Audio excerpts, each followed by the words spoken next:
Hi, I'm Shane Jones. Making headlines tonight. Barbados told it is time to introduce compulsory home insurance amid warnings that the country won't always be spared. The island to continue oil exploration despite its renewable energy push. More businesses using online advertising to market their products. And coming up in sports, the stages are set for Rally Barbados 2019. Broadcasting from our studios in the Pine St. Michael, this is CBC News Night, starting now.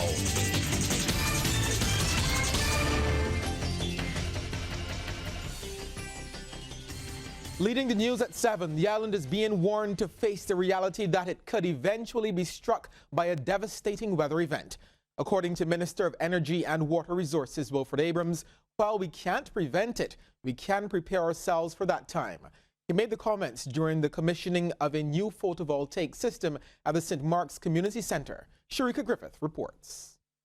With less than a month to go before the start of the 2019 hurricane season, Energy and Water Resources Minister Wilfred Abrams says many people today are still not taking adverse weather warnings seriously because of the God is a Bajan mentality. But he's urging against this approach, noting that it could make the difference in whether or not communities are cut off from basic services for an extended period of time. Right now, the Light and Power is responsible for the majority generation of electricity in Barbados. But the Light and Power is in Spring Garden, right there by the sea, at sea level.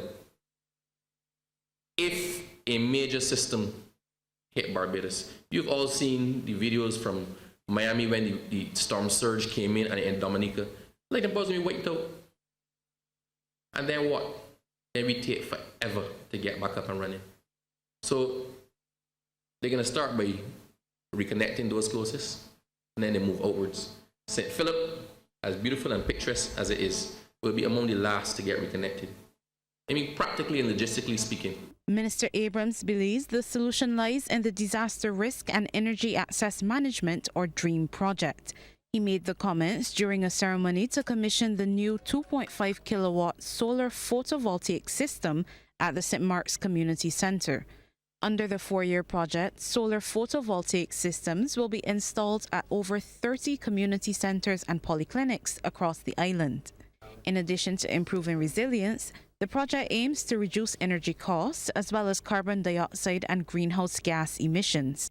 MP for St. Philip North, Dr. Sonia Brown, sees an added benefit, as she believes the money saved as a result of reduced electricity bills could be put to another use. Maybe we could put a pitch for the community centres that maybe now the electric bill will be less, we might be able to open a little longer and accommodate those students that need the help in the afternoon with the computers. That we could probably think about that we can have it open a little longer beyond school hours. The DREAM project is slated to end in November. Sharika Griffith, CBC News. Meanwhile, Barbados and other countries across the region are once again being told to take a look at introducing mandatory house insurance policies. Director of Economics at the Caribbean Development Bank, Dr. Justin Ram, says Barbados and many countries in this region remain at risk to natural disasters like hurricanes. Now, he says mandatory insurance will also ensure building codes are maintained, which would restrict the construction of homes any and everywhere. I've heard a lot of arguments against this because they're saying, well, suppose some people can't afford the insurance, what are you going to do? And this is where I think the role for government still is there. Government could perhaps come in and provide some type of a public insurance market, so that if it is that the private insurance companies cannot provide it at a decent level, at a decent premium, we can still have people taking out insurance. Now, the principle is simply that, if you buy a vehicle, you must insure your vehicle, and that's because you want to protect all road users. I think that this is important. Dr. Ram was speaking during the opening of a conference hosted by the Sir Arthur Lewis Institute of Social and Economic Studies at the Hilton Hotel this morning. He says there are numerous benefits, not only to the homeowner, but to the insurance companies as well. If you have to insure your home, and we're saying that you're not going to be able to get a mortgage unless you know you have to insure your home, you're not going to be able to insure unless you build to codes and standards and best practice. And so you must adhere to land use zone and use as well. But there are also incentives for the insurer to, no insurance company wants to lose money. They're not going to insure you unless you build where it's stipulated that you should, or if you've built to codes. And so they're likely to invest in infrastructure and other capital projects as well to help maintain their profitability. They're likely to build more sustainable and long-lasting structures and reduce risk associated with large capital projects. Now, the importance of continued dialogue on CARICOM and how it can work for the youth were the main points of discussion as the conversation with CARICOM Forum came off at the Ministry of Youth Affairs last evening. Now, Ryan Broom joins us live to tell us more about some of the main talking points. Now, Ryan, I understand it was hosted by Barbados CARICOM youth ambassadors and provided an opportunity of sorts for young people to air their views and concerns on all aspects of CARICOM. Am I right about that? Yes, Shane, that is correct. And one of those representatives was CARICOM's Assistant Secretary General for Trade and Economic Development, Joseph Cox. Now, on the topic of free movement of skilled labor between member states, he reminded young Barbadians there is no need to limit themselves to their home country when they're looking for work. You have opportunities. You have market. CARICOM is a market. You're not limited to remain in one country or anything like that, or in one space. You have the skill certificates that you can avail yourself of. Well, Ambassador to CARICOM, David Kamashong, also weighed in, and he is also very much in favor of the program. And he says removing these barriers gives the youth access to a much larger job market. And in response to an audience query on how to increase support for CARICOM and the CCJ, Ambassador Kamashong admitted that more public education is needed. Now, he says the regional body has fallen short in this area. Mr. Kamashong says it's also important that young people have a voice in CARICOM. He says going forward, he hopes to have a CARICOM consultative civil society assembly established. And the ambassador notes that this forum will give the youth and important civil organizations a forum to offer input and also to get feedback from CARICOM's representatives.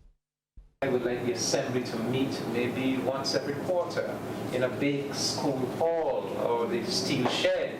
And the assembly, the membership of the assembly should be open to all organizations or individuals in Barbados that have an interest in the Caribbean integration movement. So clubs and, community clubs, youth groups, women's organizations, whatever, once you have that interest. And in the meantime, Shane, the CARICOM youth ambassadors have urged the youth to rely heavily on them to represent their interests. Well, Shane, in a nutshell, coming out of that forum, the youth are being advised to open themselves to employment outside of Barbados, and there will be a renewed focus on engaging the public.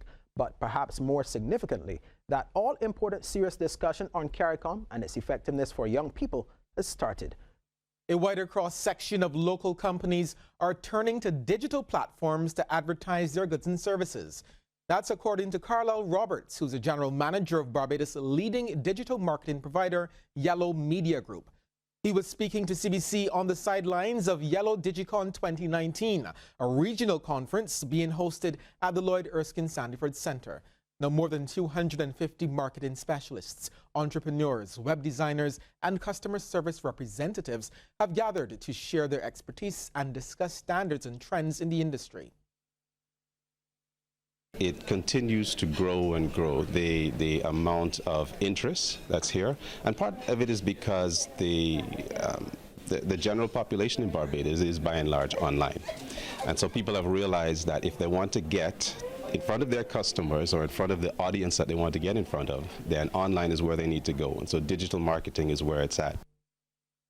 Mr. Roberts also believes advertising online is an extremely useful tool for businesses, given the current economic challenges. It's not always as expensive as traditional marketing, and it reaches a wider audience faster.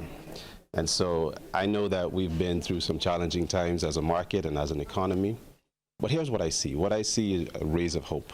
I see things that are coming that seem to show a spark that's about to happen in the economy.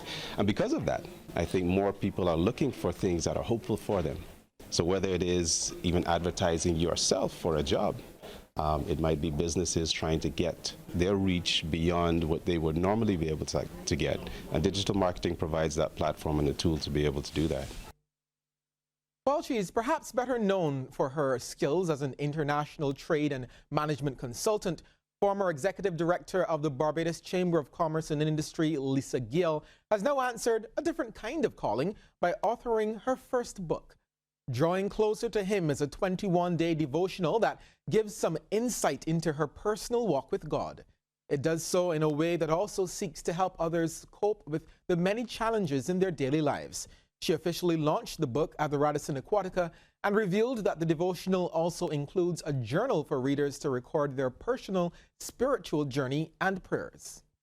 When you get to the stage of the actual day, the day of the devotion, you can pray after you've reflected, pray after you've read the particular scripture and the discussion that we're going to have on it, and then you spend a little bit of time talking to God, understanding a little bit more about God and your relationship with God, so that ultimately you draw closer.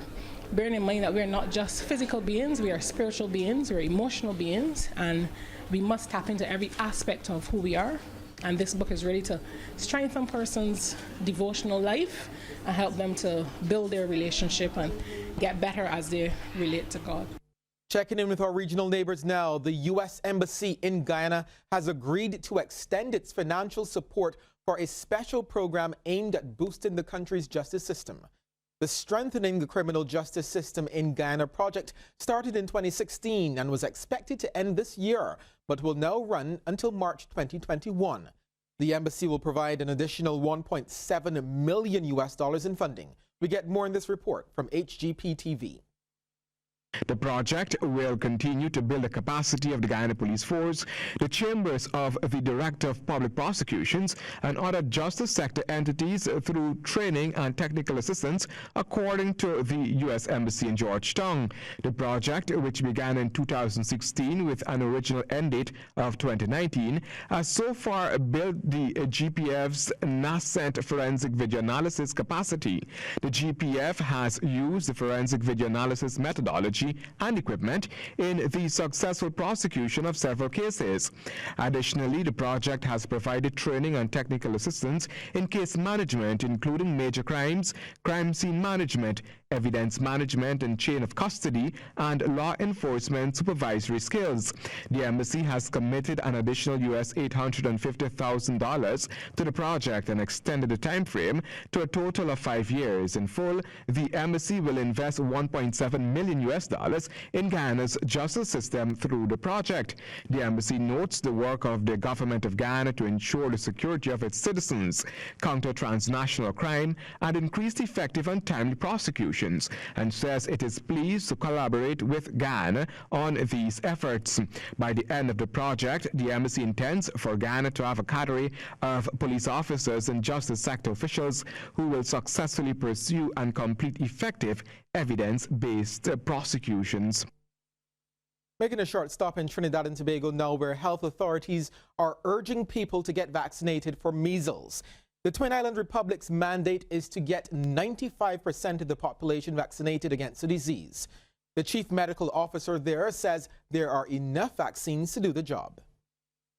The vaccine is 97% effective, as I said, with the second dose. When you get the first dose, it's between 93 to 95%. The first dose is given at 1 year. So we have a group of the population less than 1 year of age that will not be able to get vaccinated, and some other persons that may not be able to take the vaccine, that we all need to be responsible and protect together. The only way we can protect it, as I said, is to get our herd immunity, which is our population immunity, up to above 95%. Over in St. Lucia, Canada's Niagara College has secured the winning bid, an initiative to help the government address gender equality concerns. Representatives from the educational institution met members of the media there this week to speak about the pillars of the project and why gender mainstreaming cannot be ignored. Niagara College submitted the winning bid in an initiative to assist the government of St. Lucia to address gender equality concerns. Niagara College is 50 years old, but for over 30 years we've been engaged internationally. At the core of what we do is teaching and learning. Whether that's learners, students, partners, we work together to support partners to reach their full potential, fostering equality and strong economic growth. Niagara College is thrilled to be partnering with CDB and the Ministry of Education, Gender and Innovation Development, and the Department of Gender Relations on this very important initiative over the next year. Gender equality intersects all that we do. At Niagara College, we have students that are fresh out of high school. We have second career students that have been transitioned out of different careers, and we can't service our learners and our partners unless we really understand their lived experience. So collecting data, having information about who our clients are is important for our planning processes, and that's a key part in terms of gender planning and gender analysis. Anna Androsik is a professor at Niagara College and the director of the institution's Feminist Data and Research Program. She says the college is uniquely positioned to help St. Lucia in addressing gender equality concerns. We use technical languages such as IT, finance, engineering to profile women in development. We do work extensively in East and West Africa. I spend a lot of time in Accra and Dakar. These are my homes away from home. Less in Latin America, but hope to do more in some time to come.